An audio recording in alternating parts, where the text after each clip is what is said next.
Reuters in the last month all come out with a psyop and say, yes, the troops are helping grow the opium because if we don't grow it, Al-Qaeda will get the money. I mean, this had been coming out that our government was there for the opium, $500 billion a year, and shipping it in. And the Russians had said this. But now they're so arrogant, they hide it in plain view. It's like, it'd be like President Obama being naked at the podium and saying he wasn't naked, and we're not supposed to point out he's naked. So it's some type of mind control thing where they just come out and say, yeah, we grow the opium. Have you ever talked to Catherine Austin Fitts about this? Yeah, the big red button. She's got an excellent, a lot of work on the CIA, Afghani opium crops, and also, you know, a lot of these hedge funds that you read about, this came out during the savings and loan collapse. They discovered that many of the hedge funds were actually backed by the government and CIA and other organizations. So, and back in the 2008 crash, when Hank Paulson put the gun to Congress's head and said, give us $700 billion, we're going to crash the economy, a lot of people in Congress were actually short bank stocks. They used an exchange-traded fund, which was making negative bets against bank stocks. So those congressmen were actually making money as those bank stocks were collapsing. So these guys are just fully invested in the collapse, and that's why I call them suicide bankers, because they have a fundamentalist belief in capitalism as their religion, and they're willing to blow themselves up in the name of their religious belief in fanatical capitalism. But now, today, let me, before I forget, Meredith Whitney, who's a very popular analyst now, she's the one who called out Citibank a few years ago, right before the crash. She said this, quote, financial reform will cause, quote, tragic unemployment levels for an extended period of time. You see what she's saying? If you try to reform us, then unemployment levels will be tragic for an extended period of time. That's an outright threat. That's just an outright threat coming from Wall Street. If you try to reform us, you're never going to get a job again. You know, that's just outright tyranny. I mean, what else can you call it?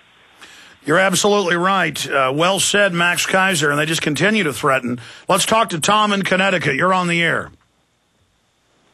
Hi. Yeah, this is perfect what you're talking about. Because I did want to comment on something you said yesterday, Alex, and that was you said it was good that they were arresting the bankers in Iceland, but then you said it's okay, you know, we have the great local bankers down the street where you can get a loan for a car. But a private banker is a private banker is a private banker no matter how small they are, how big they are. They have the power through fractional reserve lending to create money out of nothing. And what we need is public credit directly through our government. We need to take the responsibility. Well, let me say this. I mean, I'm all for state banks, but that's still a bank, and it's not going to be able to compete if it doesn't have the fractional system. And this is a very complex issue, but local banks, some are good, some are bad. The point is, we don't want the mega 6 banks in the U.S., several others globally, but there's no more than 10, any way you slice it. So just for simplicity, we don't want the mega 10 banks to have the regulatory power to scoop up the smaller banks, because then we're really in trouble. Max Keiser. In North Dakota, they have a banking system which is sound because they passed some laws to get rid of a lot of the abuses. And Ellen Brown, who's a very fine journalist, has done a lot of work. If you type in Ellen Brown in the search engine and search North Dakota banks, it is possible to run banks in an equitable, fair way. And North Dakota, surprisingly, for people probably don't know about this, they actually have some pretty decent banks because they have decided to not try to run with the wolves and to simply get in the very simple business of... But it's the same thing with Texas banks. They're some of the wealthiest in the country, and the Texas Banking Association has come out and said, we're not selling derivatives. We're not the big mega banks. They are dangerous. And so that's important to be friendly with regional banks to be able to defeat the big banks. And then later, if we want to change something at that level and fix abuses at the local level, I think it's great. But, Tom, finish your point. Yeah, well, that is excellent that Max brought up Ellen Brown in her book, The Web of Debt, in the Bank of North Dakota. No, the Bank of North Dakota is a state-owned and operated bank. It is true sovereign money. We need a sovereign monetary system, not a private debt money system, what we have now, where they have the power to create money. They are like a mafia. We have to realize that the private bankers of the world are like a global mafia, and we have to stand up to them like the people of a village stand up to the mafia and run them out of town. I agree. Tom, well said. Absolutely. Currency should be a symbol of exchange, not the actual energy. You know, it doesn't have the value. It's an agreed upon mode of exchange. And we need to get back to what we had pre-1913. Let's talk to Rachel in New York. You're on the air. Hi. I just wanted to let you know that one of the things that has been going on lately that is not being reported is that many people up here in New York on Wall Street are withdrawing their 401ks. Actually, I have seen that in the news. The word is getting out, but it's not a big national story because of Bloomberg and other reports that the federal government is ordering private pension funds to, quote, invest in failed banks. I mean, since when can the government order, because they have regulatory threats if they don't? See, they can selectively enforce. Max Keiser, break that down. Right. Well, 401k accounts are the retirement accounts. People squirrel away money every month with their employer. Now, if they're liquidating those accounts, what's not being clear here is either it's because of duress and they need that money because they're going bankrupt and they have to draw down their savings, or two, they fear tax hikes coming and the tax advantages of the 401k evaporate, so why not take that money out and put it somewhere in another institution that you don't have the same kind of risks.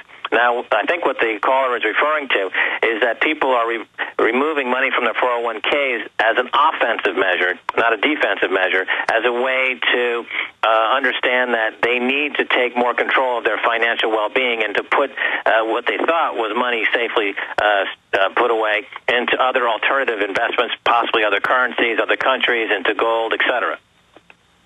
Well said, Max Keiser. Anything else, Rachel? No, that's all. I just wanted to say many of the people we're speaking to say they rather have their money now than wait there until they're 58 years old when it won't be there anymore. They'll take the tax hit now. Yeah, no, that's accelerating. Good point. Let's talk to Stephen in California. You're on the air. Mr. Jones? Yes, sir. Pleasure to be on your show. I'm a first-time caller and kind of a first-time listener. And as a young person living in today, I've become educated on your show, and you instill the passion/interest in government.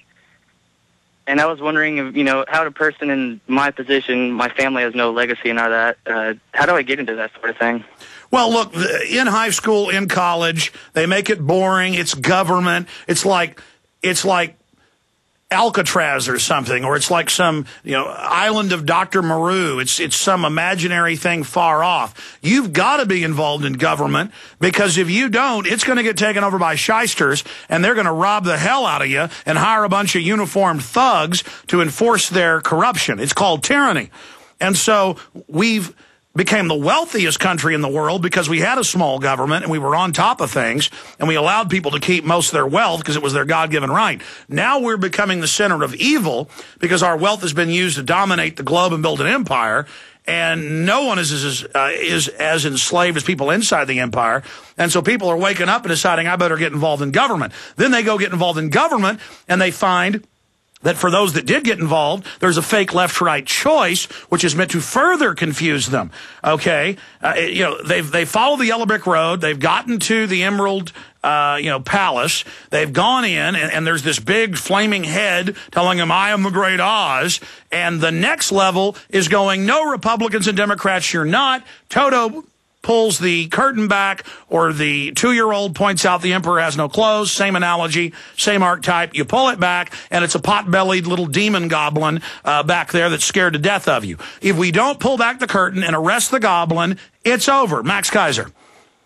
Well, if you go back, this is a very interesting question, because it's a very interesting inflection point, and especially for a young person. Now, if you remember, Ronald Reagan said, government is the problem. And And he said this under the influence of thinkers like Milton Friedman, who believe that the market could solve all problems. Now in 2010, people are saying, you know what, the market is actually the problem and is creating an incredible amount of problems on top of problems. So if that's true, then does that mean we're going to ask ourselves or look at the possibility that there might be some saving grace in the idea of having a government? But here's the next problem.